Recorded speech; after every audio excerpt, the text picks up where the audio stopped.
नमस्कार, मी अवधूत शिंदे पाटील। आज आपण आलो आहोत छत्रपती संभाजीनगरमध्ये पलवांकुर ॲग्रो टुरिझम या नर्सरीमध्ये। तिथील सर्व अण्णा आपल्याला थोडीफार माहिती देतील। आज आपण इथे आलेले आहात तर ही सगळी मंडळी जी आहे ती बाहेर गावून आलेली आहेत। त्यांना कुठेतरी व्यवसायाभिमुख होण्याच्या मार्गातून काहीतरी करणं आवश्यक आहे, तर त्यांना पल्लवांकुर नर्सरीची थोडीफार माहिती हवी होती, म्हणून ते आज इथे आलेले आहेत। आमची नर्सरी सर्वधर्म सगळ्या महाराष्ट्रामध्ये प्रसिद्ध आहे, परंतु या लोकांना समाजाभिमुख आणि व्यवसायाभिमुख होण्याच्या मार्गातून त्यांना आपल्याला काही मार्गदर्शन करता येईल का, त्या दृष्टीने आमचे प्रयत्न चालू आहेत। त्यांची नर्सरी याच्यापेक्षा चांगली मोठी हो आणि त्यांना यश मिळो हे आम्ही आपली अपेक्षा करतो। धन्यवाद। आपण बघत आहोत पलवांकुर नर्सरीमध्ये विविध 12 बलुते खेड्यामधील जी प्रथा होती गावगाडा, ते इथं पूर्ण त्यांनी असं निर्माण केलेलं आहे। ही बघत आहोत गरिबाची झोपडी, त्यामध्ये कंदील, जाते, रांजण, चूल,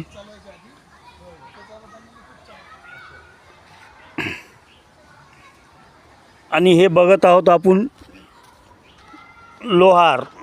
खेड्यामध्ये हे लोहार सुद्धा चालू आहेत। आणि हे खेड्यामधले भटजी, ही त्यांची कुटी, हे गुरव,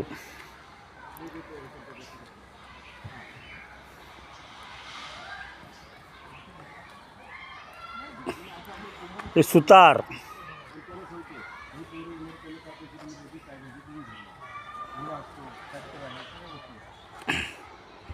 हे चांभार,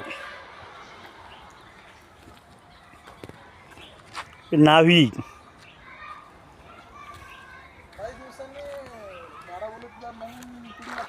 सोनार, हे कुंभार।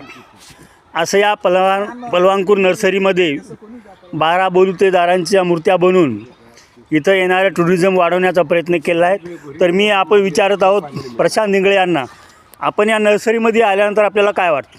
खूप छान आहे। अण्णांनी अत्यंत मेहनतीनं खूप चांगलं हे नर्सरी उभी केलेली आहे आणि त्यांनी ॲग्रो टुरिझम अगदी शहराला लागून कांचनवाडीला खूप छान ॲग्रो टुरिझम बनवलेलं आहे। नवीन ह्याच्यामध्ये नर्सरीमध्ये नवीन जे करणारे जे उद्योजक आहेत त्यांच्यासाठी अण्णा खूप चांगले मार्गदर्शक आहे।